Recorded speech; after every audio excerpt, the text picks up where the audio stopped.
This is the Tallahassee Business Podcast, brought to you by the Greater Tallahassee Chamber of Commerce. Thank you to our sponsor, 223 Agency, a digital relations firm helping you maximize and develop your digital footprint. Check them out on the web at 223agency.com. Without further ado, enjoy this episode of the Tallahassee Business Podcast.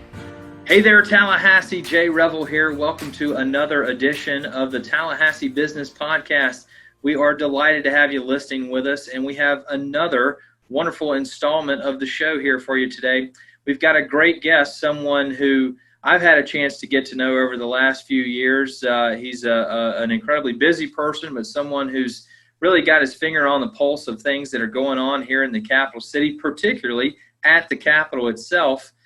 We've got Chris Dudley joining us from the Southern Group, one of the most prominent lobbying and government affairs firms here in our city and really across the entire southeastern United States. Chris is someone who stays engaged in our community. He is a former board member here at the Chamber of Commerce. He's currently the chair of the Tallahassee Downtown Improvement Authority. We're going to talk about a range of things related to the lobbying industry, how that works in our community, and some other initiatives that his firm is pursuing here in the community. So without further ado, I want to welcome Chris onto the show. Brother Dudley, how are you? Brother Revel, it's good to see you again. And thank you for making time and asking me to be on today. So, and I'd be remiss if I didn't say thank you for all the work that you and Sue and our chamber staff are doing to, promote business in our community. And it doesn't go unnoticed by us. And I appreciate being a member of the chamber and the times I've had a chance to serve on the board. So it's good to be with you today. Absolutely. Well, we appreciate that. Appreciate your service to our organization over the years. And, again, just, thanks for all you do to help keep our community moving forward and really our state and nation. I know you and everyone over at your firm are constantly staying engaged in some items of major significance. And I think that's a fun thing for us to dive into a little bit today. I probably know it a little bit better than most folks, but, when you hear people say the term lobbyist, a lot of various connotations and certainly some confusion comes with that sometimes. Maybe can you tell us a little bit about how you became a lobbyist and really what that job entails in today's world? Sure. It was kind of maybe for me, a little bit of a unique road. I grew up in the Fort Myers area, and when I was 11 years old, my dad got elected to the Florida House of Representatives from the Fort Myers-Naples area, and he ultimately served 16 years in the legislature, 12 in the Senate, 4 in the House. And, I kind of grew up as one of those kids that would come up for a couple weeks a year and, run around and explore all the nooks and crannies in the Capitol. But I really came to love the process. And candidly, back then we didn't have, 140 character requirements on Twitter. We didn't have 24/7 news cycles. We didn't have social media. We didn't have camera phones and all of the connectivity we have today. The members really had to get to know each other. There was a lot less partisanship. And members had this unique interest in getting to know each other and having real debates on the floors of the House and Senate about issues. And it just kind of fueled an interest in me that this is something I wanted to do. My brother was the same. My brother Charlie lives here. He's a lawyer lobbyist as well. So I think that kind of passion was instilled in both of us. And I worked about 7 years in government, the last 2 as the deputy chief of staff for Governor Bush, and joined the Southern Group in 2000 and have never looked back. So 20 years doing it, and I love it every day. I mean, we are, as I tell people, we are just the consummate problem solvers. We get to work on a lot of diverse and unique issues every day and figure out a solution. And I love that. So. Yeah, that's a great way to frame up that line of work for sure, because as we all know, there's no shortage of problems in the world. And thankfully, there are people who need their problems solved, particularly at the government relations level. So, you mentioned you've been with the company since 2000. Maybe can you give us a little bit of perspective about the company and the story of the organization? And again, I know the Southern group is very highly sought after across the Southeast by lots of people who, to your point, have problems that need to be solved. Yeah, it's the kind of the origin story, if you will, was our founder Paul Bradshaw in 1998 started the company. We're now on our 22nd year. I joined him about 18 months later. I was fortunate enough to come in with a guy named John Thrasher, who had just finished his term as being Speaker of the House, and Speaker Thrasher and I came in to kind of open up the legislative wing of the firm. Paul Bradshaw had already been joined by David Rancourt, who had left governor's office a couple months earlier. So the four of us kind of kicked this thing off, a little over 20 years ago, and it's been an amazing time. I mean, I think thinking through this, I mean, having the opportunity to have worked with partners such as John Thrasher and TK Weatherall, Tom Herndon, Tim Moore, Tim Arnold, Jim Smith, who just retired in December. These are, I mean, some of the most well-respected statesmen we've had in the last 50 years in Florida, in different aspects of elected office or appointed office, and having had the opportunity to show up every day at work and learn from them. We've really grown the firm, both in Florida, but certainly across the South, just based upon that, having a really unique high level subject matter expertise, somebody that could come into the position that has had those leadership positions, has had to make those tough decisions, and really combining them with people like me that have spent, a long time learning the legislative process, the blocking and tackling. And you kind of put all that together. It's really been a recipe for success for us in the firm. And I think the growth of the firm is consistently being, one of the biggest and the best for the last 20 years, kind of speaks for itself. So, I think about that, right? State government's so expansive, so many different things. It takes decades to really just get a true sense of where all the levers are. And when you think about the value of a lobbying firm, really that's a good way to frame it up. But, maybe could you speak a little bit to the approach that your firm takes and your associates take when they're engaging with everything from elections to the executive branch all the way into the legislative process? Again, when an issue comes up, a problem, as you like to describe it, arises, there's always a lot of ways to get to the solution. And I'm curious just to what the thought process is for your team. Yeah, I mean, listen, I think the most valuable thing that we provide is the depth of talent. We have 26 partners in the Southern group. Half of them are here in Tallahassee. The other half are really dispersed around the state. But clients walk in today, they're going to be sitting in front of a former DOT secretary, a former Department of Management Services secretary. We have a former healthcare chief of staff, a former insurance agency chief of staff. I mean, just a significant number of subject matter experts that can understand complex issues, can kind of help craft a strategy for how you move forward. And, as part of that is being able to really understand that issues at this level, they are complex. There are 2 or 3 or 4 solutions to solving them.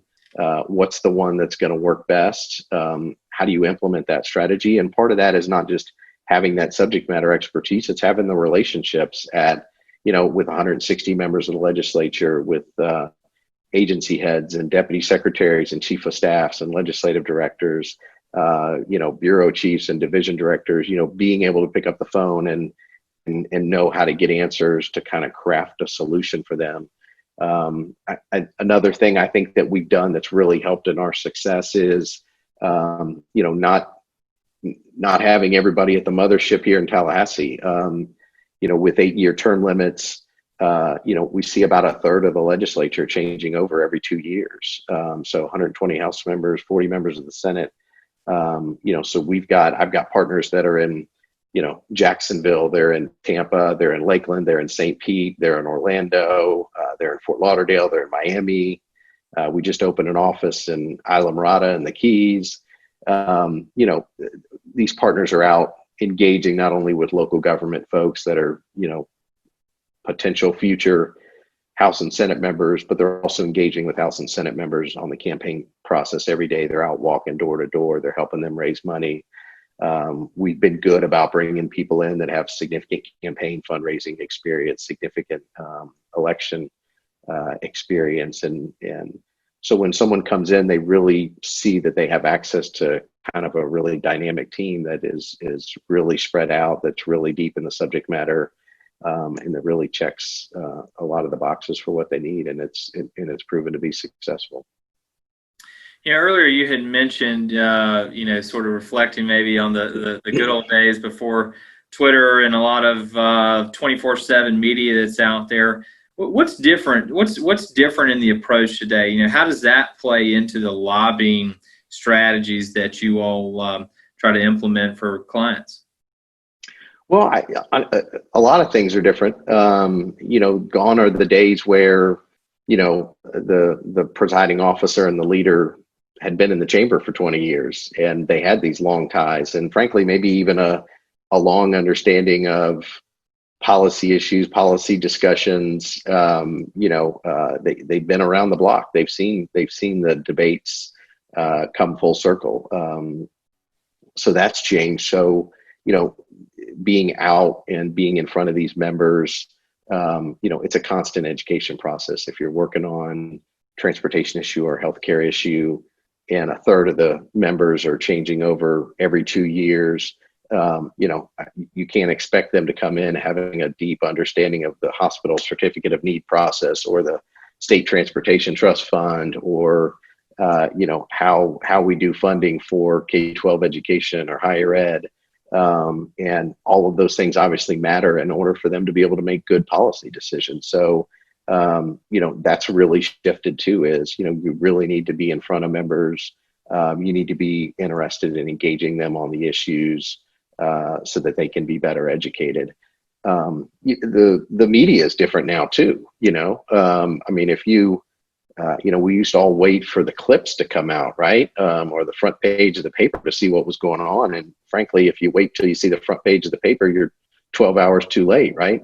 Members are seeing things on Twitter and social media, some true, some untrue, 24/7. And so that has to be a key component to what you're doing is, what they're seeing, how you address those issues, how you respond to that, because people are going to respond, and you need to, you need to be on 24/7, paying attention to that stuff because it matters. It drives public policy, and what people think. So it's not the old days of scheduling a meeting and going to have a big steak and a bourbon and, walking through issues and hopefully making your point.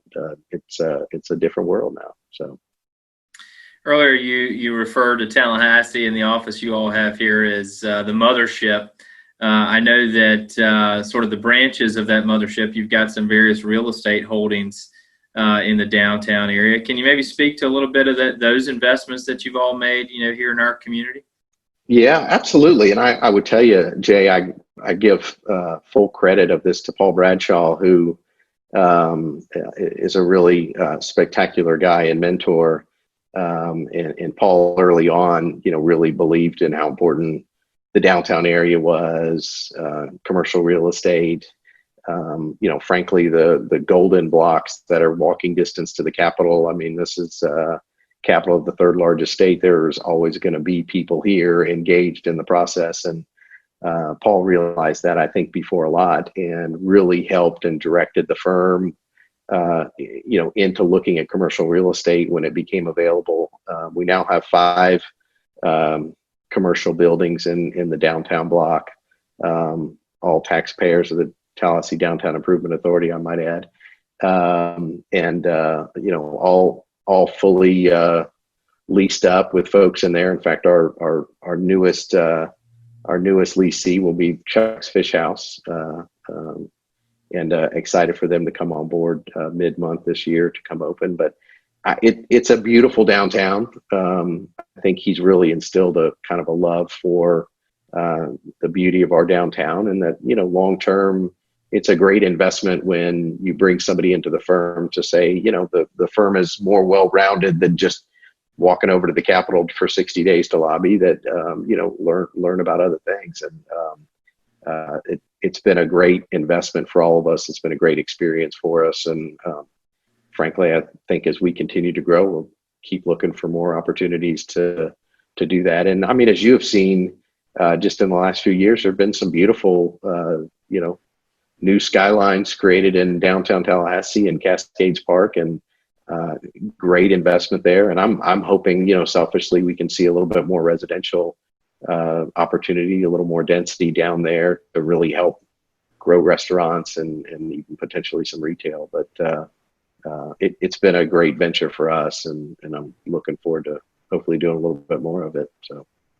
Yeah, I'm definitely excited for Chuck's Fish to come in within walking distance of our office. I've been scoping out their menu at their other location up in Athens, and I'm ready for those doors to open. That looks quite delightful. Me too. Again, talking about downtown, the investments that your firm has made, you're involved, maybe even at a deeper level, you might say. You chaired the Downtown Improvement Authority, position I know well from my old days kicking around in that job. Had a lot of fun up there, and got Elizabeth Emanuel doing great work for you all. Can you just maybe frame up what's going on that front these days, and what kind of work's happening at the DIA?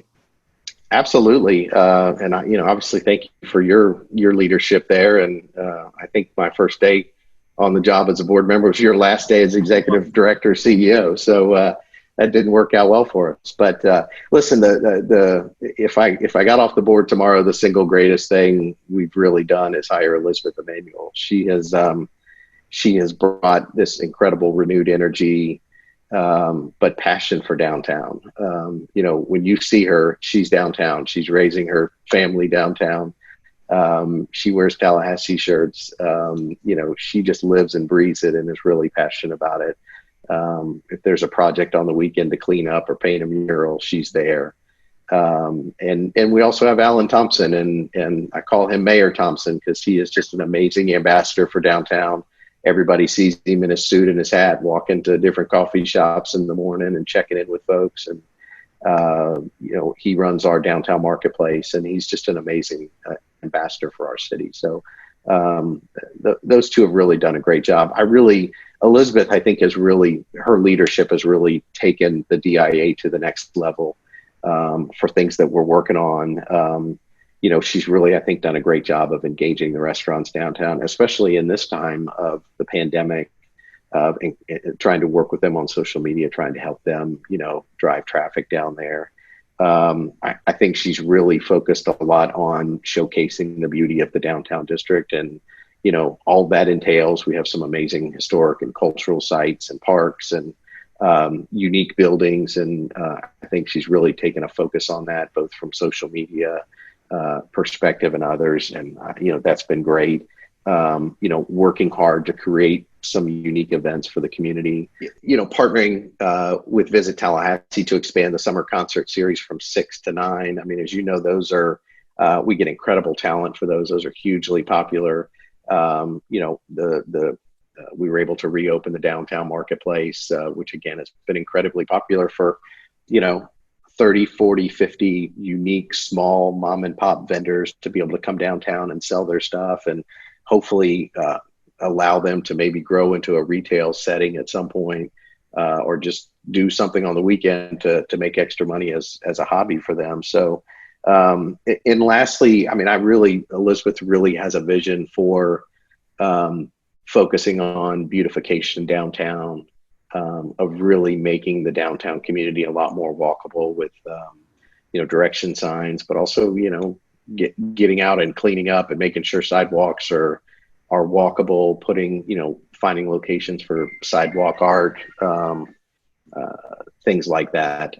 So I really think that Elizabeth, under her leadership and the board, have a really great vision for how we can go to the next level at downtown.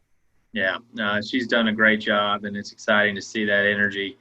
No doubt about it. And I think, once we get on the other side of some of these troubles we're all dealing with right now, I think we'll see downtown continue to surge. Your point earlier about the various investments that are happening. A lot of the lobby firms are driving some of those things. We've seen some, again, new buildings, new construction, some beautiful offices, and, more foot traffic coming in, which is great. And that also kind of gives the downtown area a little bit more what I kind of call the miniature DC feel, during session and things. But I always kind of wonder, I get the feeling sometimes that the lobbying industry and some of the folks that operate downtown, there's almost feels like a disconnect between our broader community and what's going on down here, in and around state government. Is that a real thing, do you think, or is that something we should try to work on as a community, try to maybe bring people more engaged to what's happening downtown in state government and vice versa? Yeah, I mean, yes and no. I mean, I think it is an interesting dynamic. I mean, obviously, session drives, legislators and staff. It drives, thousands of visitors a day that are coming in to kind of engage with government. So it tends to be kind of twofold. I mean, a lot of those folks are coming in, maybe just they're taking a day off work. They're coming in to come testify in front of a committee, and their experience is really going to be hotel to the Capitol and back, and maybe not much more than that. I will tell you, I do think Visit Tallahassee and the city and the county and the chamber do a great job of really providing resources to people that are certainly up during session and talking about, historical opportunities and cultural opportunities. And, certainly we have a cool outdoor environment here where you can head down to Wakulla and, go see springs. You can get out and bike ride, you can kayak, you can hike. We do have some great things that I think the community does a great job of touting. We're still a small community though. For the most part, I think when legislative session happens, people tend to kind of come in and camp out for a few days or 60 days and then head back home. But I do think our local folks have done a good job of giving that information to folks, and we can obviously continue to do better. But yeah, I think that's well said. Do you think there's anything that's maybe glaring out there that people who aren't connected to what's going on in state government and in the lobbying industry, what's everybody getting wrong about the work that you all do and your colleagues across that whole world? Yeah, that's a great question. I mean, I think if there's one thing I hear the most is, what do you guys do when it's not session? What do you do the other 10 months out of the year? But for us in particular, the majority of our work is executive branch based. But this is, Florida's the third largest state in the country. We got a $93 billion state budget. I mean, it really impacts every, level of life in the state. And I mean, it's busy year round. We find, I would tell you, I think Florida government runs incredibly well. I mean, I know you just asked me about DC. I mean, I'm glad we're not DC. I mean, I'm just incredibly impressed with regardless of party affiliation, the types of folks that work in government at agencies and the legislature, their passion for what they do, their jobs. For all of the stuff that's going on right now. I mean, Florida is a really fiscally conservative managed state. And we don't run into deficits. We're not making massive cuts to programs. So I mean, we have a lot to be proud of, I think, at the state government type level. And I mean, if you're doing your job, you're working 24/7. I was kind of thinking through this. I mean, it's not unusual for me to wake up and be working on a pharmacy issue and then dive right into some, tag and title issue I've got to work on. And then maybe after lunch, I'm working on a childcare licensure issue, and the day ends and I've got a, restaurant or bar regulatory issue to work on with another agency. I mean, that's a typical day. I mean, 4 or 5 really unique issues that maybe I need legislative help on, maybe I need agency help on, maybe I need local government help on, and I'm trying to figure out who the mayor is or the city manager. As I told you earlier, being problem solvers, it's a really fun job. I mean, you just never know what the day is going to bring. So it's unique every day. Yeah, that's fascinating. You talk about, again, being a problem solver. Pretty interesting times right now. The whole world's dealing with the coronavirus and the economic impacts. Obviously, that's going to be some big changes to the state budget next year. What are some things that you all are kind of looking on a large scale trends that might shape how the next session goes? Listen, the next session is going to be a huge focus on the budget. I don't want to underestimate that or understate that. But I would tell you again, I mean, Governor DeSantis, the Senate President, the House Speaker, their leadership team. I mean, the estimates were, for example, out of a $93 billion state budget, that we saw a revenue decline in the last fiscal year that ended June 30th of about $2 billion. Before session started, we had $4 to $5 billion banked in a reserve. Part of that's rainy day fund. Part of it would be, trust fund cash balances. So more than enough, even though they ended session before really all the shutdown occurred, they had prepared for that, and they kind of have continued to prepare over the years. And maybe it's because we get hurricanes. Maybe our leaders for a long time have said, we have to have money set aside because we just don't know what's going to happen. But they really have managed that process incredibly well. We also have $5 billion sitting in the checking account from the federal government that hasn't been allocated yet. And whereas other states have had to come back and figure out how to cut funds or move money around, I mean, I don't expect the legislature to come back until November after the election to even start allocating some of those federal funds. So, I mean, I don't want to understate the fact that, as of June 30th, we were $2 billion lower. And I know it's not going to pop back up to the January, February 2020 levels. But I think this legislature has managed well. To the second part of your question is, what does that mean for us during session? I think it means that we need to do a better job of educating members, educating staff about the appropriations issues that our clients have, what the return on investment is.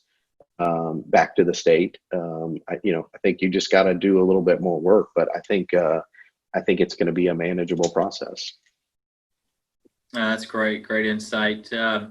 Maybe finally, Chris, to kind of wrap things up, what can we be doing as a community to maybe be more welcoming and doing more outreach to those who are in the legislature who come here for different periods of time every year and make this our home away from home when they're doing their important work up at the Capitol? Jay, it's funny. It's a great question, and I want to start by giving a lot of credit to another Sigma Chi president, Mayor John Daly. The mayor did an amazing job after he got elected. I mean, it's the first time I've really ever seen a mayor walk over to the Capitol, engage with the governor, engage with all three members of the cabinet and their staffs, go see the presiding officers in both chambers, and said, listen, this is your second home. This is your home away from home. You will be here for a lot. Your families will be here. What can we do to take care of you? Here's my cell phone. If you have issues, I want you to call me because we're your family now. And that went a long way. I mean, if you remember on Inauguration Day in January, he changed the name of the roads to reflect the names of the 4 new statewide elected officials. I mean, just to say this is your new home, and we want you to feel like it is that. And I think when you take that approach, and you're there with them, you're talking to them, you're helping them solve problems. You're not looking at this as a partisan debate. How do you make Tallahassee? How do you make the capital city better? How do you highlight the third most populous capital or state capital in the country? And I think our mayor's done a great job of that. And so what we see is you'll see an interest in the legislature making an investment. And I think for the downtown community, for example, the money they're spending renovating the Capitol complex, it's going to be incredible. I mean, it's going to be a resource for the entire community, for the school children in our community and our entire region to have a place to go, to be able to go and learn about history, to feel, a really cool walkable complex. So, when you make that investment, I think in elected officials and the state leadership, they want to make that investment in the second home. They want it to be a place that they're proud to come to, like they do their home district. And I think that's the shift that this mayor has seen, and I think the city commissioners and the county commissioners agree with that too. And that's been since I've been in Tallahassee, that's been a unique change. Yeah, I think that's a great point. Yeah, very proud of the work the mayor's doing there, and I think anytime you can strengthen those bonds, that's only going to help our community grow. Chris, I can't thank you enough for giving us some of your time. Again, I know you got probably lots of problems on the docket today to be solved, but thanks for taking some time to talk with us. Jay, glad to do it. Enjoyed it, and have a good week. Hey, you too. Hey, and real quick, if anyone wants to learn more about the Southern Group, where should we send them to? Send them to thesoutherngroup.com or Google it, and all it's a cool website, and we've got all the bios on all the partners. It's good reading. I think I would selfishly tell you that if we've done anything better than anybody else in the whole country during the last few months, is we send out a daily update, WTF, what's trending Florida. And it has been the highlight of what I hear from most people, elected officials and corporate entities around the country. So log on and sign up for that. I'm so glad you brought that up. I was wanting to mention it. It's a wonderful email and cleverly put together and written too. I really, really like what you guys have done with that. That's a brilliant way to showcase not only your expertise and knowledge, but get people pulled into the work that you're doing. Bravo. Yeah. Well, it's fun, and I don't take any credit for putting it together, but it is fun to see every day. So I encourage you to stay subscribed. You never know what's coming. That's it. Well, folks, thanks as always for tuning in to the show. We want to thank again Chris Dudley and the folks at the Southern Group for their continued support of the Chamber of Commerce and all they do to keep our community moving forward. We appreciate you listening. As always, you can find this episode and every episode on any of your favorite streaming channels. We hope that you'll give us a subscribe and hopefully a pleasant review. If you're looking for any information about all things happening in Tallahassee's business community, we would also encourage you to visit our website. That's www.talchamber.com, talchamber.com, where you can find everything happening at your Chamber of Commerce. Folks, we hope you have a wonderful week, and we look forward to talking to you again real soon. Take care.